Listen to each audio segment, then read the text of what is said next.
이사야서 42장은 소위 이 종의 노래라 불려지는 대목입니다. 참고로 이사야서에는 이 종의 노래라 오실 종에 관련된 이야기, 이 이야기는 42장 말고도 여러분 49장에도 기록되었고요, 또 50장에도 기록되었고 52장과 53장에도 여러분 기록되었어요. 특별히 오늘 이 42장은 한마디로 어떻게 요약할 수 있냐면, 이스라엘이 앞으로 겪게 될 일을 말씀하시면서 궁극적으로는 하나님께서 택하신 이 종을 통해 무너진 정의를 세울 것이라, 새 일을 행하실 것이라 하고 말씀하신 대목이에요. 그리고 오늘 주신 이 대목, 그러니까 42장 전체를 한번 이 단락을 나누어서 한번 살펴보면 모두 세 개의 단락으로 우리가 나누어서 한번 살펴볼 수 있는데요. 첫 번째 단락은 주어진 본문 가운데서 1절로 9절까지 이어진 말씀입니다. 단락은 우여곡절이 있겠지만 결국 하나님께서 어떻게 하신다 말씀하시냐면요, 자신의 종을 부르시고 또 택하셔서 세상에 무엇이 옳고 그른지 친히 보일 것입니다 하고 그렇게 말씀하고 계세요. 그것으로 어둠 가운데 있는 세상에 빛을 더하실 것이고 또 어둠 가운데 갇힌 자들을 이끌어 낼 것입니다 하고 말씀하고 계신 대목이에요. 그것으로 하나님은 새 일, 그 일을 시작하실 것입니다 하고 지금 말씀하고 계시죠. 그리고 이어진 두 번째 단락은 본문 10절로 17절까지 이어진 말씀인데요, 단락은 우선 이스라엘이 심판받고 있는 그 상태를 전제하면서 쓰고 있습니다. 이 같은 배경을 두고 단락은 모두 두 개의 단락으로 다시 나누어서 살펴볼 수 있는데요, 먼저 10절로 13절까지가 한 단락이에요. 모든 민족, 모든 백성들에게 지금 뭐하라 말씀하고 계시냐면 영광을 돌리라, 찬송해야 할 것이라 그렇게 말씀하고 계십니다. 다음으로 14절로 17절까지 이어진 말씀은요, 모든 백성들이 왜 찬송하고 영광을 돌려야 하는지 그 이유를 기록한 본문이라 볼 수 있죠. 근데 그게 뭐냐 하면, 그 이유가 무엇이냐 하면 다른 게 아니라 때가 이르러 바벨론이 심판받게 될 것이기 때문입니다. 그것으로 하나님께서 자신의 백성에게 하셨던 약속이 이제 정말 이루어질 것이기 때문이죠. 해서 모든 백성에게, 모든 억압받는 백성에게 하나님께 영광을 돌리십시오, 찬양하십시오 하고 그렇게 말씀하고 있어요. 그리고 이제 마지막, 그러니까 세 번째 단락은요, 주어진 본문 18절로 이어진 25절까지 말씀입니다.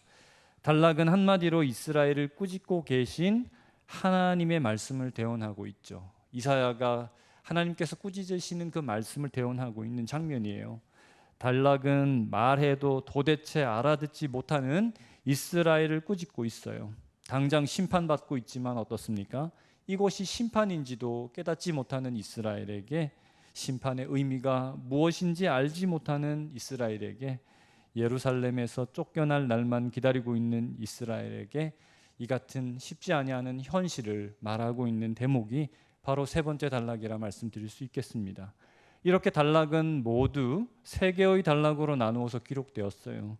하지만 내용이 여러분 선뜻 연결되어지지 않죠.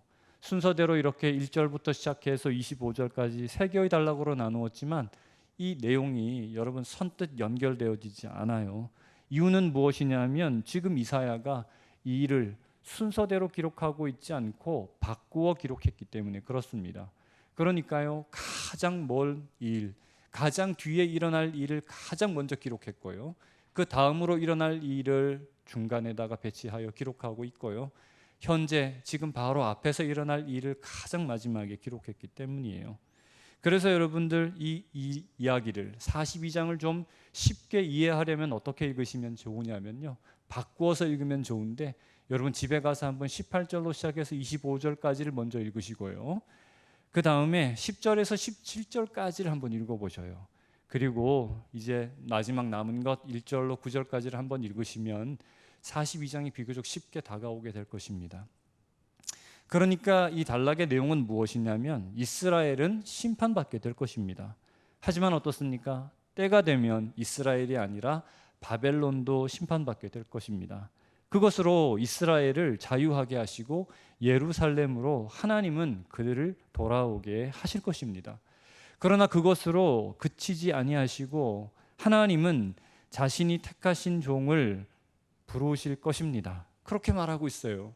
예루살렘으로 돌아오는 것이 끝이 아니라 하나님은 이스라엘 백성에게 종을 허락하실 것이라고 그렇게 말씀하고 있죠.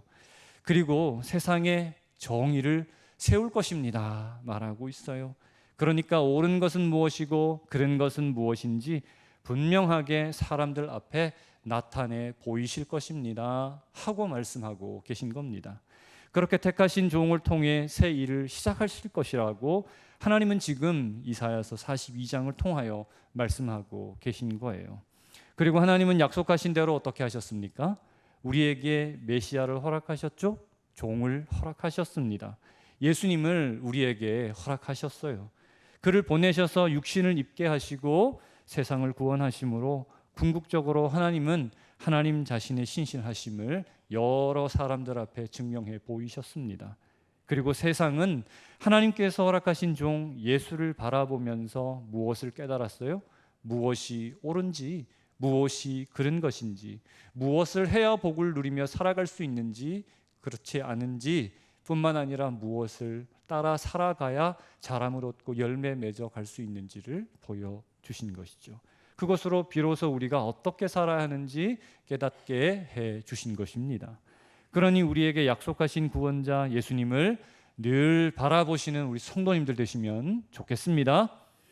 더불어 예수님이 길이요 진리요 생명이라는 사실 늘 기억하시고요. 예수님만 쫓아 사는 우리 성도님들 되시면 좋겠습니다. 그것으로 늘 주님 주시는 은혜 아래 복을 누리며 사는 인생 우리 대청교회 성도님들 모두 되시길 예수님의 이름으로 축원합니다. 그러면 이제 본문을 좀 구체적으로 살펴볼까요? 어떻게 또 기록되어져 있는지 한번 구체적으로 살펴보면 좋겠습니다. 먼저 주신 본문 가운데서 여러분 22절인데요. 22절을 같이 한번 읽어볼까요? 여러분 22절 본문인데요. 21절과 22절을 나누어서 한번 읽어보겠습니다. 제가 21절을 한번 읽을 테니까요. 여러분 준비하셨다가 22절을 같이 이어서 읽어주시면 감사하겠습니다. 여호와께서 그의 의로 말미암아 기쁨으로 교훈을 크게 하며 존귀하게 하려 하셨으나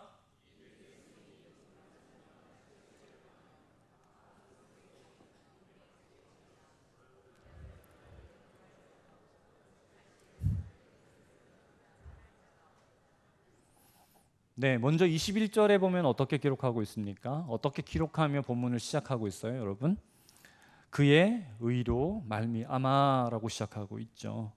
여기서 이 중요한 단어가 한 가지 있는데요. 그 단어가 어떤 단어냐면 바로 의라고 하는 단어입니다.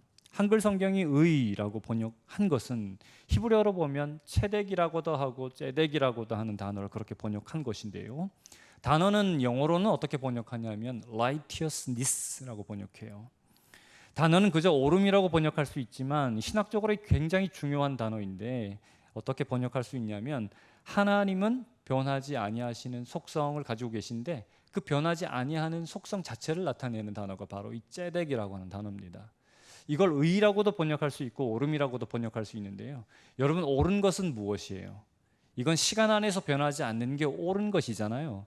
해서 변하지 않는 것이라고 하는 뜻을 가지고 있는 단어가 째덱이고 변하지 않는 것은 하나님밖에 없으니 그것은 하나님을 나타내는 것이라 하고 그렇게 이해할 수 있습니다.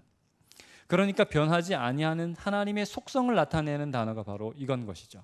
미쁘심을 나타내기도 하고 신실하심을 나타내기도 합니다. 그러니까 신적 속성을 가리킬 때 사용하는 단어가 바로 이 째덱이라고 하는 히브리어예요. 그리고 단어는 하나님의 미쁘심, 신실하심을 나타내죠. 해서 21절을 다시 어떻게 번역할 수 있냐면요. 이렇게 번역할 수 있어요. 하나님이 미쁘셔서 이스라엘을 크게 하고 존귀하게 하려 하셨습니다 하고 그렇게 번역할 수 있는 거예요. 그러니까 이스라엘이 어떻습니까? 잘 하지 못했어요. 사랑받을 짓을 하지 않았어요. 그럼에도 불구하고 어떻습니까? 하나님은 자신이 약속하신 대로 자신이 약속하신 바를 어떻습니까? 이루고 계신 장면을 기록한 거죠. 즉 신실하셔서 미쁘셔서 그럼에도 불구하고 이스라엘에게 은혜를 부어주시고 해서 그들이 크게 되고 그리고 그들이 존귀하게 되게 하려 하셨다 하고 지금 그렇게 기록하고 있는 대목인 거죠. 그런데 현실은 어떠냐 하면요, 22절은 말하고 있는데요, 이 백성이 도둑맞으며 탈취당하며 옥에 갇혀 노략을 당한다 하고 그렇게 기록하고 있죠. 이사야는 그렇게 말하고 있습니다. 그리고 이어 24절에서는요, 누가 그렇게 하셨는지도 기록하고 있는데요, 말씀은 하나님께서 이스라엘을 그렇게 하셨다고 이야기하고 있어요. 그러니까 한마디로 무엇입니까? 지금 하나님으로부터 이스라엘이 벌을 받고 있다 하고 이사야가 말하고 있는 거죠. 그러면 이스라엘이 왜 지금 벌을 받고 있는 것일까요? 그건 20절에서 이어서 다시 기록하고 있는데요, 선지자를 통해서 많은 것을 어떻게 하셨습니까? 부어주셨습니다. 보여주셨습니다. 그렇죠? 알게 해주셨습니다. 그것으로 고쳐 살도록 하셨어요. 그것으로 크게 되고 존귀함을 받도록 살도록 그렇게 하셨는데, 그것으로 이스라엘이 큰 나라가 되게 하시고 영광을 누리며 살게 하시려고 하나님은 선지자를 통해 부단히도 애를 쓰셨지만 어떻습니까? 그것으로 이스라엘이 크게 되기는커녕 어떻습니까? 그 사실을 듣지도 않고 보지도 않았기 때문이죠. 선지자가 말을 계속하는데, 하나님의 말씀을 대언하며 이야기하는데, 그런데 듣지도 않고 보지도 않았기 때문이라 하고 그렇게 기록하고 있는 대목이에요. 해서 25절에서는 심판이 주어지고 있고요, 또 나라를 잃어버리게 되겠지만 그들은 주어진 심판이 어떤 의미인지 어떻습니까? 깨닫지도 못합니다. 심판인지도 알지 못합니다 하고 이사야는 어떻게 하고 있냐면 지금 한탄하며 이야기하고 있어요. 그리고 실제로 이스라엘은 어떻게 되었습니까, 여러분? 그렇습니다. 예루살렘을 빼앗겼고요, 그리고 그들은 죽임을 당했습니다. 그리고 그들은 이역만리 땅 바벨론으로 쫓겨가야만 했죠. 그곳에서 노예 생활을 해야만 했습니다. 한마디로 말씀하신 대로 심판받아야만 했습니다. 그런데 두 번째 단락에서는 어떻게 기록하고 있냐면요, 10절로 12절까지 이어진 본문인데요, 한 절씩 읽고 마지막은 같이 한번 읽어보겠습니다. 제가 먼저 10절을 읽고요, 여러분 12절을 읽고 같이 12절을 읽겠습니다. 여러분 준비하시고요, 제가 먼저 10절을 읽겠습니다. 항해하는 자들과 바다 가운데의 만물과 섬들과 거기에 사는 사람들아, 여호와께 새 노래로 노래하며 땅 끝에서부터 찬송하라.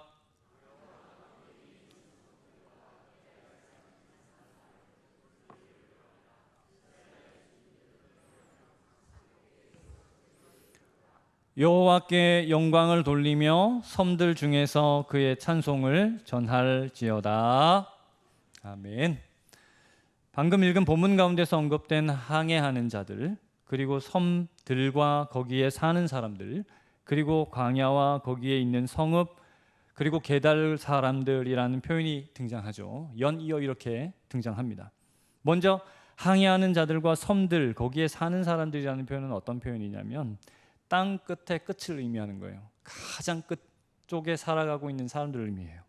그리고요, 광야와 게달 사람들은 어떤 말이냐면 변방 주변에 사는 사람들을 의미해요.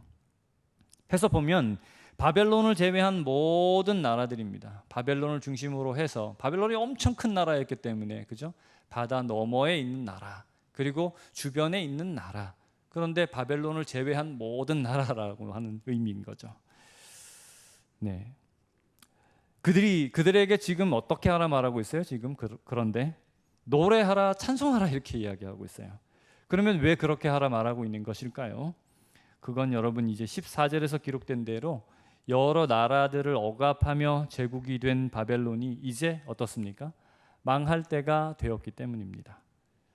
산딸이 다가오는 여인처럼 그들에게 이제 어떻습니까? 기일이 얼마 남지 않았기 때문에 그런 것이죠. 곧 바벨론이 망할 것이기 때문이에요. 하지만 이처럼 바벨론에게 임할 심판 가운데서도 하나님은 자신이 택한 백성에게는 어떻게 하신다 하고 말씀하고 계시냐면요, 16절에서 다음과 같이 말씀하고 계신데요, 제가 한번 읽어보겠습니다. 본문 16절입니다. 내가 맹인들을 그들이 알지 못하는 길로 이끌며 그들이 알지 못하는 지름길로 인도하며 암흑이 그 안에서 광명이 되게 하며 구분대를 곧게 할 것이라. 내가 이 일을 행하여 그들을 버리지 아니하리니. 이렇게 기록했습니다. 방금 제가 읽어드린 16절에서 맹인은 누굴 가리키는 것이에요? 들어도 듣지 못하는 백성, 보아도 보지 못하는 백성, 불순종이 습관이 된 백성, 바로 하나님께서 택하신 종 이스라엘입니다. 그리고 하나님은 그들을 어떻게 하실 것이라고 말씀하고 계세요. 그럼에도 불구하고 인도하실 것이라고 말씀하고 계시죠. 그리고 하나님은 더 구체적으로 바벨론은 망하게 하시겠지만 맹인 즉 어리석은 이스라엘은 특별히 어떤 길로 인도하실 것이라고 지금 본문은 기록하고 있어요. 지름길로 인도하실 것이라고 기록하고 있죠. 그렇게 말씀하고 계세요. 그러면 여러분, 여기서 이 지름길이라고 적혀져 있는 번역한 이 말은 무엇을 의미하는 것일까요? 먼저 한글 성경이 지름길이라고 번역한 대목을 보면 원문은 어떻게 기록되었냐면 이렇게 기록했어요. 나티브라고 하는 단어로 기록하고 있어요. 단어는 보통 이 길을 의미하는 단어이지만 원문에서 사용된 이 길이라는 단어는 보통 세 가지로 사용되어질 수 있는데요.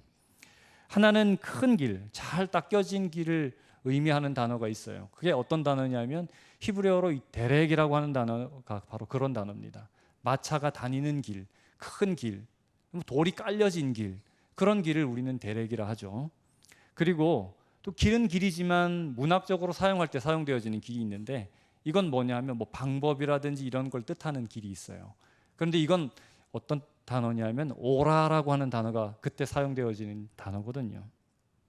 그리고 여기서 사용된 이 나티브라는 단어는 어떤 뜻이냐면 사람의 발자취가 남겨진 길을 의미해요.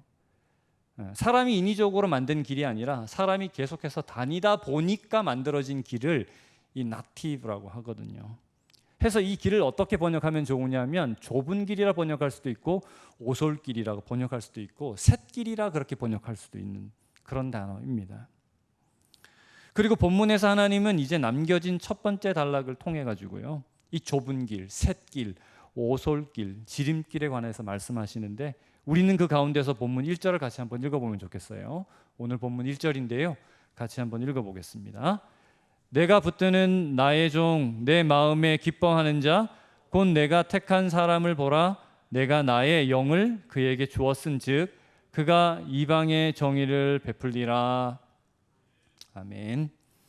여기서 내가 붙드는 나의 종은 우리가 익히 알고 있는 대로 메시아, 즉 예수님을 의미하는 것이죠. 그리고 하나님은 그에게 자신의 영을 부어주시겠다 그렇게 말씀하셨습니다. 그리고 이제 그가 어떻게 하실 것이라 말씀하고 계시냐면요, 그가 이방의 정의를 베풀게 될 것입니다 그렇게 말씀하고 계세요. 여러분, 여기서 또 중요한 단어 한 가지가 등장했는데요, 바로 무엇이냐면 정의라고 번역한 단어예요. 단어는 히브리어로 보면 미슈파트라고 하는 단어로 기록했어요. 보통 이 단어는 영어로는 어떻게 번역하냐면 justice라고도 번역하기도 하고 judge라고도 번역하기도 하고 judgment라고도 번역합니다. 어떤 단어냐면 재판할 때 판결 그 자체를 의미하는 단어예요. 그리고 재판하는 심판자를 가리키기도 하죠. 그리고 정의라고 하는 말로 번역하기도 합니다. 그런데 심판은 곧 뭐예요, 여러분? 옳고 그름을 판단하는 거잖아요. 심판하는 즉시 어떤 일이 벌어집니까? 무엇이 옳은지 무엇이 그른지가 나타나게 되죠. 해서 여기서 여러분 어떻게 풀어보면 여러분들이 이해하기 좋으냐면 무엇이 옳은지 그른지 보이실 것입니다. 이렇게 번역하면 여러분들이 훨씬 잘 와닿으실 수가 있는 번역이 됩니다. 그러니까 어떻게 사는 것이 옳은 삶인지, 어떻게 하면 복을 누리며 살 수 있는지 보일 것입니다. 정의를 세울 것입니다. 그렇게 지금 이야기하고 계신 대목이에요. 그리고 이어진 본문에서 그걸 어떻게 사람들에게 알게 하실 것인지에 관하여 이야기하고 있는데요, 이어진 본문에서 그러면 그 같은 정의, 무엇이 옳은지 무엇이 그른지를 어떻게 알게 하실 것인지 구체적으로 기록한 본문이 등장하는데요, 주어진 본문 2절과 3절이에요. 여러분 한 절씩 나누어서 한번 읽어볼까요? 제가 2절을 읽을 테니까 3절을 읽어주십시오. 그는 외치지 아니하며 목소리를 높이지 아니하며 그 소리를 거리에 들리게 하지 아니하며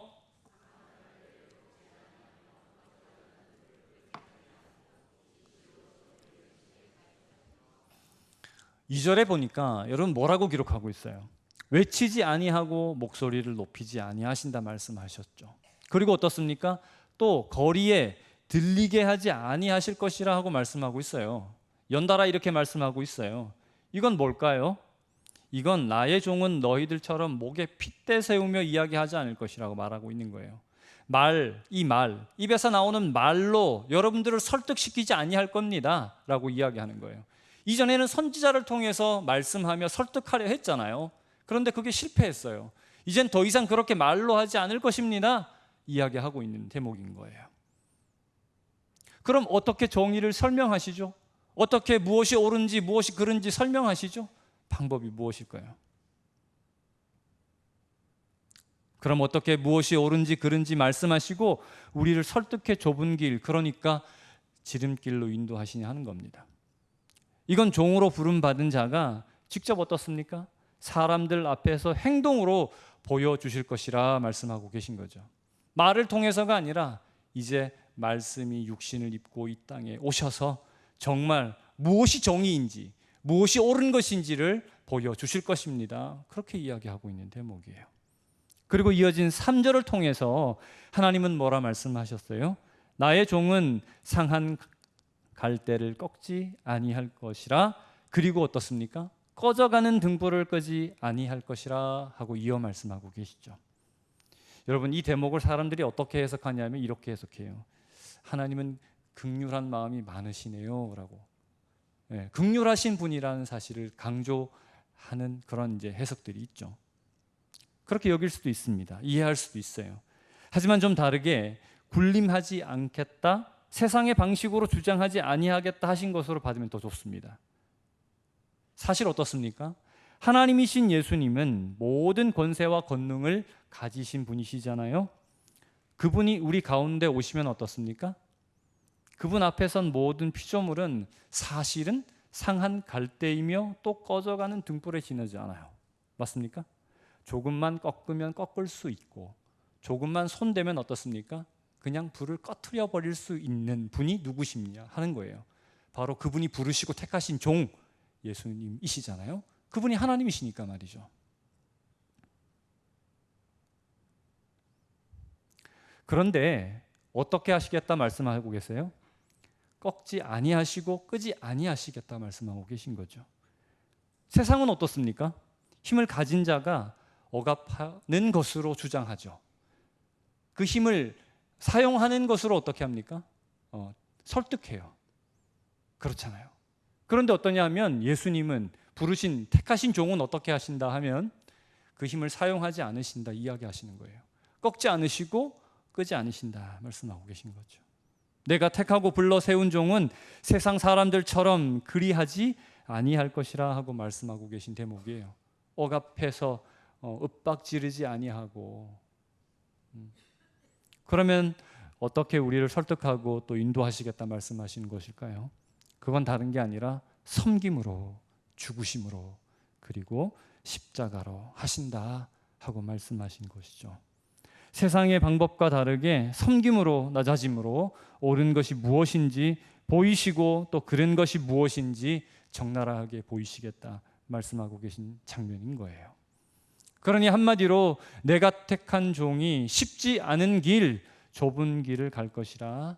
그리고 그 길이 분명 어떻습니까? 지름길이라는 것을 내가 직접 너희에게 보일 것입니다 이야기하고 계신 장면인 겁니다. 그리고 이어진 4절은 또 다음과 같이 기록되었는데요, 마지막으로 같이 한번 읽어볼까요 여러분? 4절입니다. 함께 읽겠습니다. 그는 쇠하지 아니하며 낙담하지 아니하고 세상의 정의를 세우기에 이르리니 섬들이 그 교훈을 앙망하리라. 방금 읽은 4절, 이 4절을 보면 기록되지 않았지만 더하면 좋은 말이 하나 있는데요, 그게 무엇이냐면 4절 앞에 이렇게 붙이면 좋습니다. 그럼에도 불구하고. 그렇습니다. 좁은 길은 쉽지 않은 길이죠. 어려운 길이죠.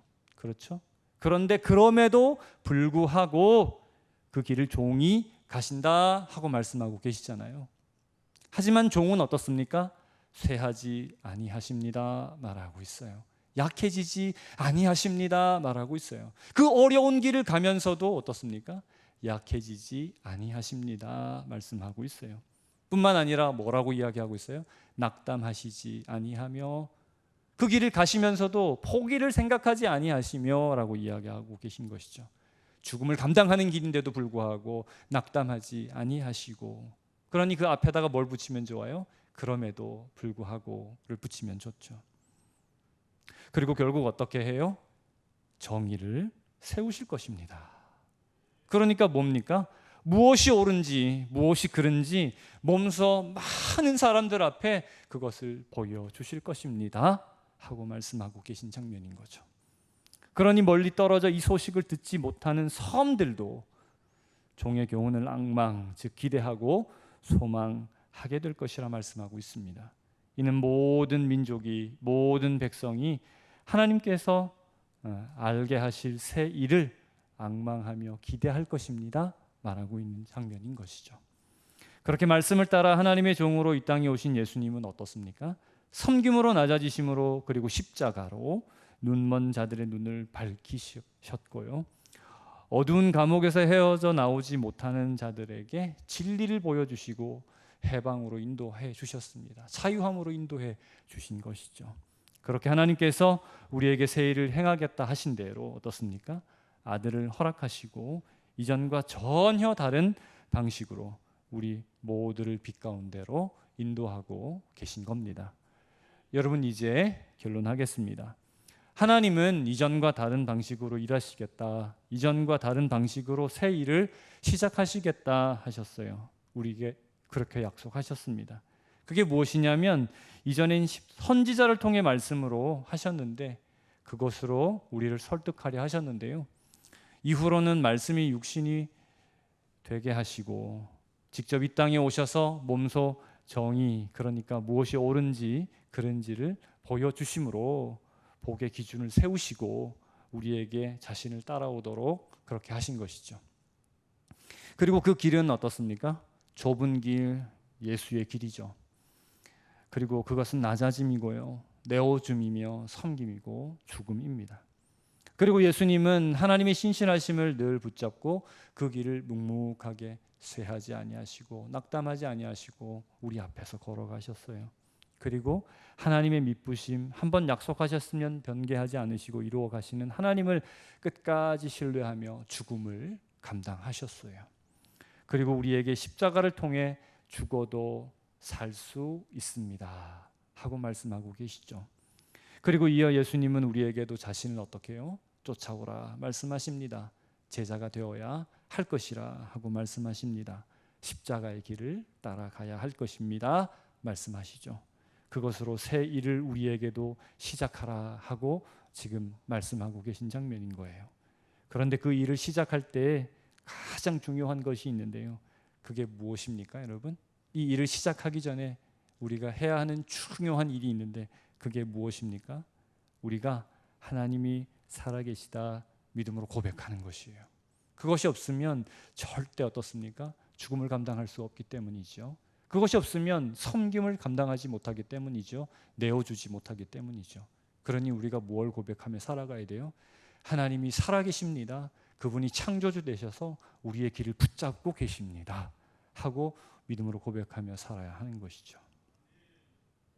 그것으로 좁은 길, 예수의 길을 쫓아가시는 우리 성도님들 되시면 좋겠습니다. 그것으로 죽음 가운데서 생명을 취하며 사시는 복된 인생, 이제 새 일을 시작하시는 우리 대청교회 성도님들 모두 되시길 예수님의 이름으로 축복합니다.